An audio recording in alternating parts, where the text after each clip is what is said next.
Episode 1. Night. The rain drums on the windshield. The headlights of passing cars blur into streams of water, leaving hazy patches of light. Thomas sits behind the wheel, his breathing shallow, his fingers trembling as they grip his phone. On the screen, a message glows. I told her the truth. He doesn't blink, staring at those 4 words, which in an instant could shatter his entire life. A voice in his head screams, "This is the end." But what exactly did she say? How far did she go? His stomach tightens, and he feels as if his body is trapped in a vice of fear. Thomas abruptly throws the phone onto the passenger seat. He tilts his head back, closes his eyes, trying to steady his breath. But in his mind, she appears. Clara. Her face, her voice, her laugh. How did everything get this far?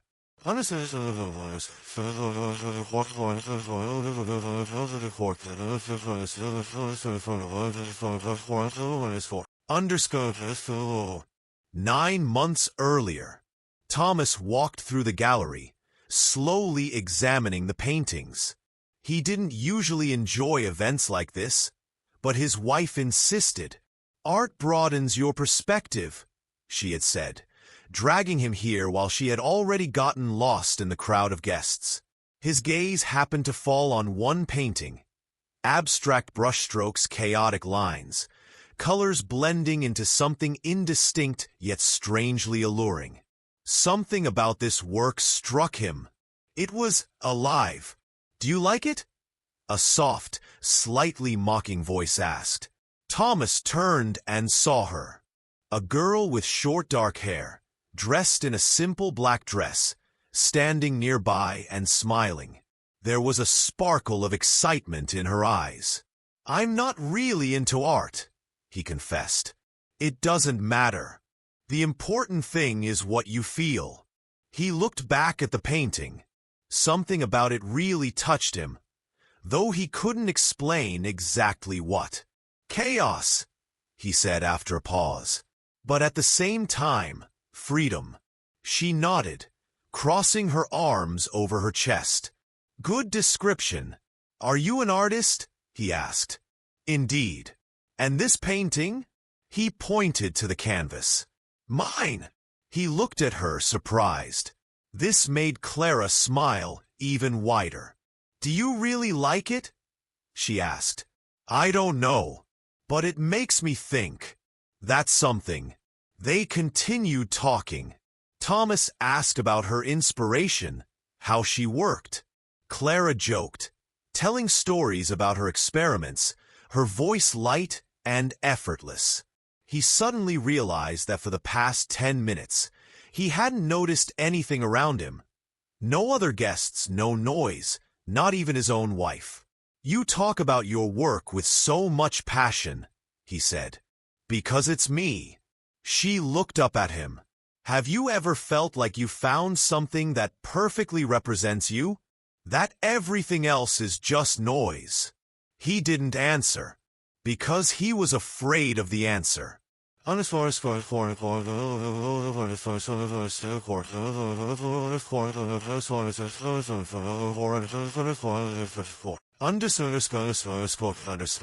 Thomas jolts his eyes open. The rain is pounding on the hood. He's back in the car, back here, in a reality that is about to crumble. His phone vibrates. He grabs it, sees another message. "You're not responding. What should I do now?" He swallows the lump in his throat, feeling his heart pounding in his chest. What to say?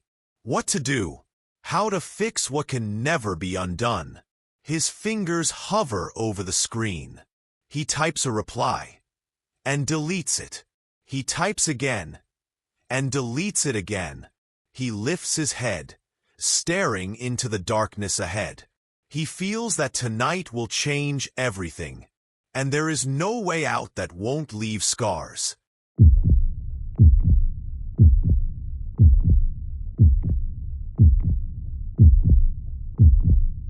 Episode 2, Forbidden Desire. Thomas sat in his office, trying to focus on the documents, but the words blurred before his eyes. All he could think about was Clara. She was a force of nature, uncontrollable and alive, full of light. Her laugh, sharp, genuine, carefree. Her voice, like a promise of something forbidden.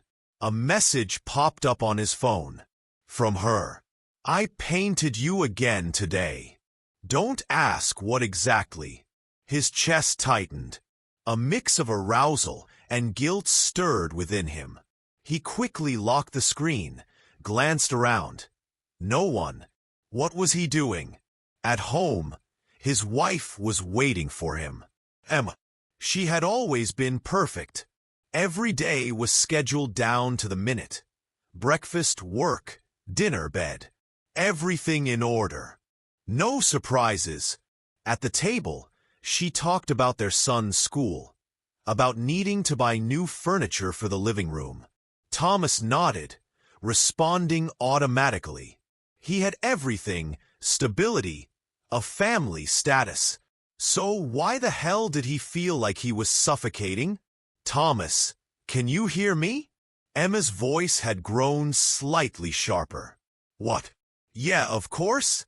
I'm asking when you'll help me pick out a sofa. I've already sent you the options. He nodded.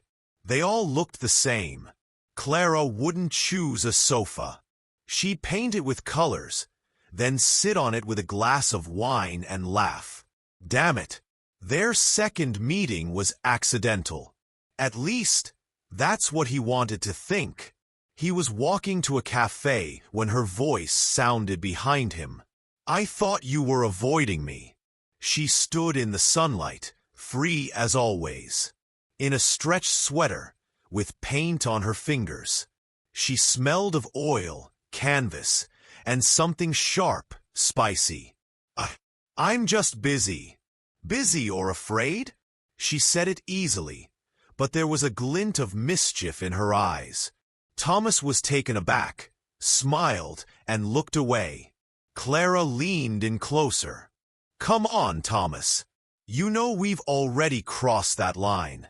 He didn't answer, because he knew she was right. Evening. They sat in a bar with live music playing. Clara twirled a straw between her fingers, her lips moist from the cocktail. I don't understand you, Thomas. What do you mean? You're smart, handsome. You have a career, a family. But you keep looking like you want to run away. And you? Clara laughed. Me? I ran away a long time ago. I've never had your world. I don't know what it's like to be part of that perfect picture. Thomas wanted to argue, but he realized she was right. His life appeared perfect on the outside, but only on the outside. She placed her hand on his wrist. You need to learn to breathe, Thomas. It wasn't just a touch. It was something more. When he returned home, Emma was already asleep. Her dark hair spread across the pillow. He lay down beside her, but couldn't sleep. Clara stayed in his mind. Her voice, her scent, her challenge. His world began to fall apart in pieces, and he wasn't sure if he wanted to save it.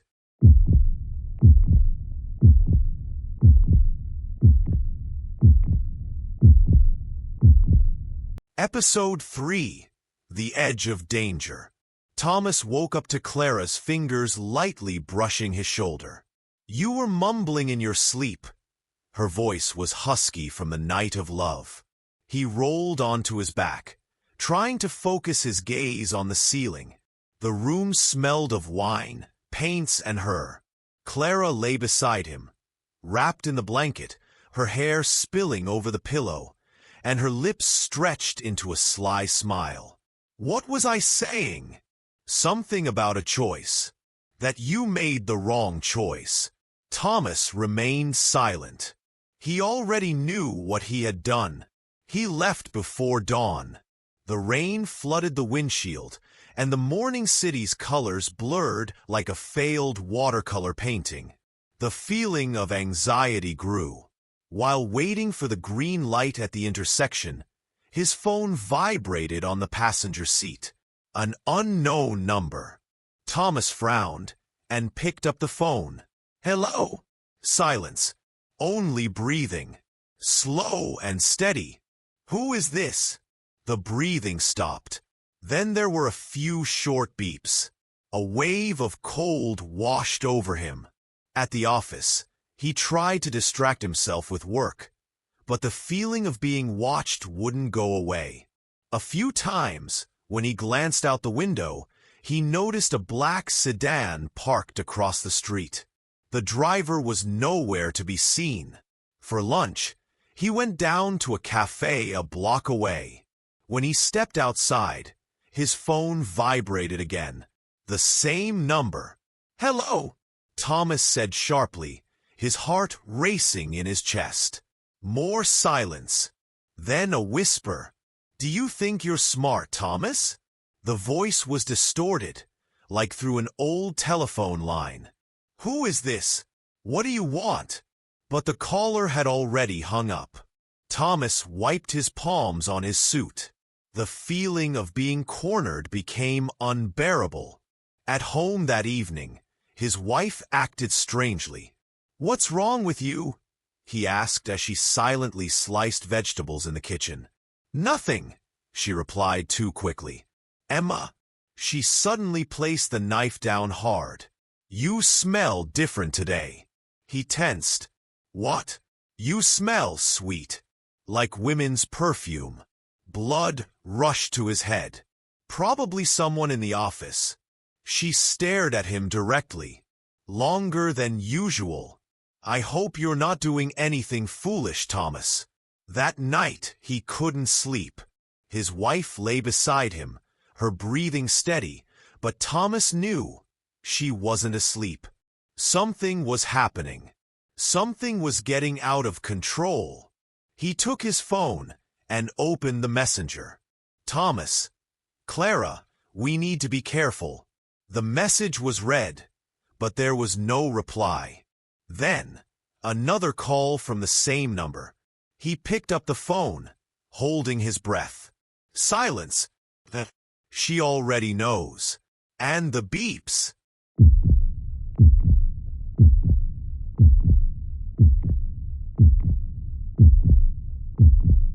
Episode 4. The first attempt to escape. Thomas sat in the car, staring at his phone. His fingers nervously gripped the steering wheel. He needed to do this. Clara hadn't replied all day.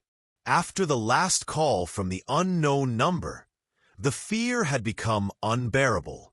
His wife had changed, her glances, her silence.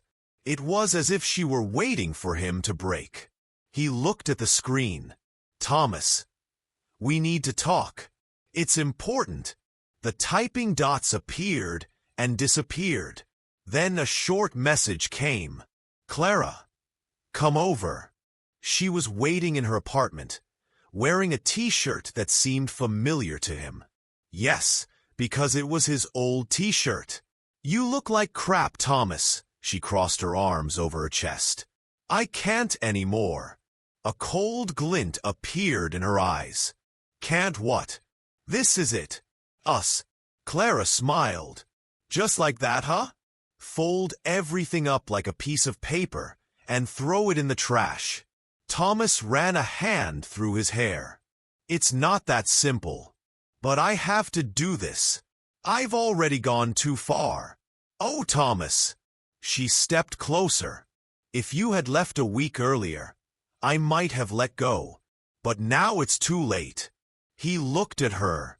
"What do you mean?" Clara inhaled deeply and whispered, "I'm pregnant." The room spun. "What?" "I found out a few days ago. I wanted to tell you earlier. But..." He took a step back, as if her words were something physical that could strike him. This can't be. I didn't ask for this, Thomas. But it's reality." He paced the room, inhaling and exhaling. Don't you think this changes everything?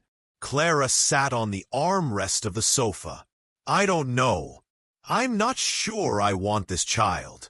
But I wanted you to know. His hands were shaking. He pulled out his phone. I need to think. Just don't leave me now, Thomas. He came home late. His wife was waiting for him in the living room. Where have you been? I stayed late at work. Again? He nodded without looking at her. He needed to hide his phone. Delete the messages. Do something to avoid the catastrophe. Emma watched him carefully. I found something today, Thomas. His fingers clenched into a fist. What exactly? She raised the phone. His phone. Can you explain this? On the screen. Their conversation with Clara. He felt cold. Emma? She laughed. Dryly, without joy. I thought you were just distancing yourself. But you didn't even try to hide this, did you? What's this called, Thomas? An affair? A midlife crisis? Or did you just decide I'm an idiot? He remained silent. How long? Her voice was steady, almost calm. A few months. Does she love you? I don't know. And you? He closed his eyes. Emma, I stopped everything. I was going to tell you. Going to? She stepped closer. Or is it because she's pregnant? His heart nearly jumped out of his chest. What? Emma sighed. Thomas, I'm not stupid. And you know what? I've been waiting for this moment. I knew it would happen. And I know what to do. What do you mean? She smiled. You'll find out very soon.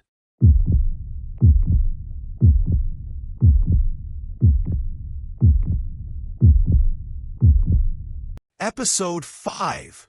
Revelation. Clara sat in a small cafe on the corner, nervously stirring a spoon in her cup. She didn't know what to expect, but subconsciously, she felt that this meeting would change everything. The door opened. She saw her. Emma. She was nothing like the woman Clara had imagined. Calm, confident, with a subtle smile that seemed more dangerous than any aggression. Emma sat across from her, placing a cup of coffee in front of herself. Well, Clara, we need to talk. Clara clenched her hands. If you're here to tell me to leave him, it's pointless. It's not that simple. Emma smiled. Oh, believe me, I know. And that's why I'm here. To help you make the right decision. Clara gritted her teeth. Do you think you can scare me? That I'm afraid of you? No, Clara. I think you're afraid of the truth. Clara leaned forward. What truth? Emma took a sip of her coffee, glanced at her with interest, and then said, How many women do you think there have been like you? Clara froze. What? How many women were there before you? How many has he already dropped, when things went too far? Clara shook her head. No, this isn't true. Thomas isn't like that. Oh, Thomas is exactly like that. Emma's smile widened. I've seen all his messages. Not just with you. She pulled out her phone, scrolled through the screen, and slid it toward Clara. Clara felt the blood drain from her face. On the screen were messages. Not just hers. Screenshots of conversations with various women. Dates. Photos. The words Thomas had written to her. He had already said them to someone else. Oh my God! She felt her hands trembling. You weren't the first, Clara. And you won't be the last. Clara pushed the phone away. This is a joke. This is fake. This is... No, Clara. It's the truth. Clara covered her face with her hands. But he said he loved you? That you were special? That you were changing his life. Clara gritted her teeth. Yes. Emma laughed softly. He always says that. He's a hunter, Clara. But not for women. He hunts for feelings. For excitement. He won't leave me. Never. Because I'm the one who controls him. Clara slowly lifted her eyes. Why do you put up with this? Why don't you just leave him? Emma leaned in closer, her eyes flashing with cold fire. Because it's a game, and I will never lose. For a moment, Clara felt true fear. And the child? Emma took a sip of coffee. Oh, he doesn't know. Clara looked at her in confusion. What? Emma put down her cup. You're not the first to come to him with this news. And you know what? No child was ever born. Clara felt panic grip her. Are you threatening me? Emma raised her hands. Me? No. I just want you to know the truth. Thomas is not the man you imagined. He won't leave me. He won't be with you. And he won't be with this child. Clara clenched her fists. I'll decide what to do. Emma nodded. Of course. But if you think he'll choose you, you're making the biggest mistake of your life. She stood up, tossed a few bills onto the table, and leaned in close to Clara. You'll understand everything soon enough. The important thing is not to regret not listening to me. Emma left, leaving Clara alone with her thoughts. Clara grabbed her phone and opened the message from Thomas. She typed and deleted, typed again. Then she simply turned off the screen and squeezed the phone in her hand. Now what?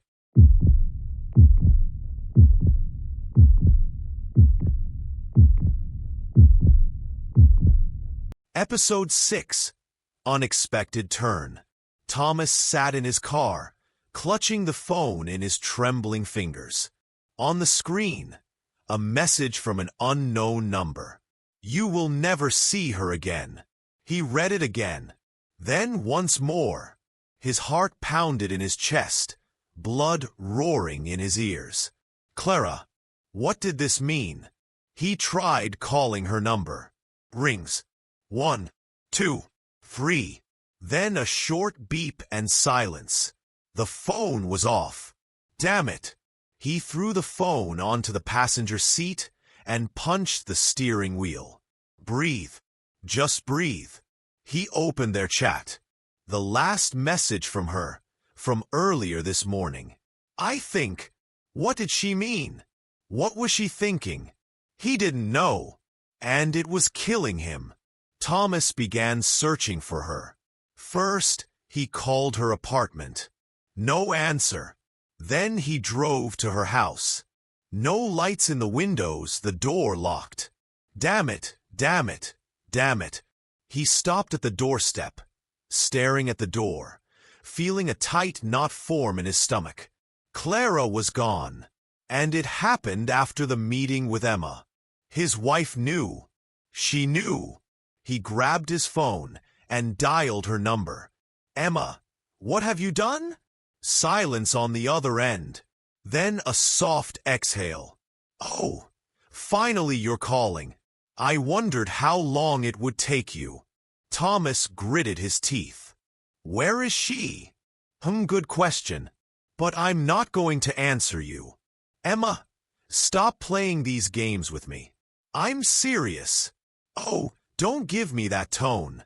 I'm serious too. You've done some stupid things, Thomas. Very stupid things. And now you'll have to pay for them. I'm asking you for the last time. Where is Clara? A short silence. I told her you wouldn't choose her. You're just panicking because something's not going your way. But this isn't love, Thomas. This is just another episode of yours. Thomas felt cold sweat cover his skin. What did you do to her? Nothing. But it seems like she made her own choice. What does that mean? It means you'd better not look for her anymore. Otherwise, you'll regret it. Short beeps. Emma hung up. Thomas stood on the side of the road, inhaling the cold night air. A single fear battered his mind. What if something really happened to Clara? He turned back to the car, got in, but didn't drive away. He needed to think. If it wasn't Emma, then who? Who would want Clara to disappear? Maybe she ran away on her own? But then why the message? He opened it again, glanced at the number. No names, no clues. Then it hit him. What if it was someone else? Someone he hadn't thought of? He entered the number into his phone and pressed call. No one answered on the other end for a long time. Then, a short sound and an automatic message. The subscriber is out of the coverage area.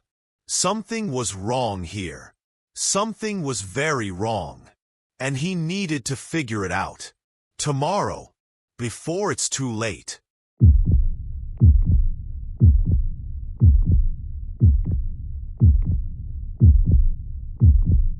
Episode 7. Thomas stood before the large doors that led to the room where Clara should be. His heart was beating so loudly, it felt like it might burst out of his chest at any moment. He stood there, staring at the door as if it were the threshold to his destiny, his choice. What was he supposed to do? Save Clara? Or leave everything as it was and not risk what he had? Reputation, family, all the years he had spent building something stable. But was this lie worth it? And if he went after Clara, would he destroy all the connections? His life literally hung by a thread. His hand gripped the door handle, but he couldn't twist it. His mind and body were at war. He knew that whatever choice he made would be fatal. She was nearby. Clara, his love, and at the same time, his destruction. What to do? He took a deep breath and opened the door. The room was dark. Only the faint light from a lantern in the far corner illuminated Clara's shadowed face as she sat on the floor. She looked like she was waiting for him, but from another world. Hopeless distant. Thomas took a few steps toward her, and his heart clenched in his chest. She lifted her eyes, and they lacked the spark he remembered. "You shouldn't be here, Clara." He whispered the words, not even understanding why those were the ones that came out. He tried to calm himself, but it wasn't working. Clara didn't say anything, only closed her eyes as if waiting for something. The silence was heavier than any words. You could feel it even in the dark. "Thomas, you don't understand what's going on, do you?" Her voice was almost emotionless, and in it was such a terrifying emptiness that he felt it pressing down on him. "Clara, I can't lose everything I have." Clara lifted her head again and looked at him. There was so much doubt in her eyes. "And you think I don't know that? You're torn between me and her, between the truth and the lie. You can't have both worlds, Thomas. You have to make a choice, and I've already made mine." In that moment, Thomas realized it no longer mattered. She had changed him. She had changed everything, and there was no turning back. "But you don't understand." He took a few more steps, but stopped, not knowing what to do next. "You don't understand what this is costing me." "Yes, I know, Thomas, but I'm willing to pay that price. And you." And at that moment, she stood up, pushing his hand away, and took a step toward the door. Then he noticed something on the floor, an item she was holding, a small black box. Everything became clear. Thomas couldn't hide his surprise as she opened the box, showing him what was inside. "This isn't yours." He grabbed her arm, and the box fell to the floor. He pulled it out, and when he saw the contents, his heart stopped. It was correspondence. Correspondence with Emma, his wife. And there was something more than just a secret in it. It was a shared past, the true face of what he had done. He had betrayed again. He was once more in the middle of a labyrinth with no way out. "Did you know all of this?" Thomas rasped. "Yes, I knew everything, Thomas. But that doesn't mean I don't love you." He looked at her as if she were someone he had never seen, someone as foreign to him as he was to himself. Clara stepped back, but it didn't matter anymore. What now? What was he supposed to do? Thomas lowered his head, and the moment of silence was so long it felt like his soul was completely shattered. "I love you." Clara looked at him as if looking through him. She knew they were both too late, and that no one could turn back. "You only love yourself, Thomas, and that no longer matters." Her voice was calm, but those words hit him like a hammer blow. He understood everything now. She had fled not only from him, but from this entire world he had built for her. He had made a choice, but it was not a choice he could be proud of. Thomas stood in the empty room, looking at the place where Clara had vanished. He was left alone with himself, tearing his soul to pieces. What happened? What was he supposed to have done? Why had everything turned out like this? A quiet whisper came from the door. "This isn't the end, Thomas." Thomas scanned the room but couldn't find anything. Everything seemed meaningless. No answer could restore what had been broken.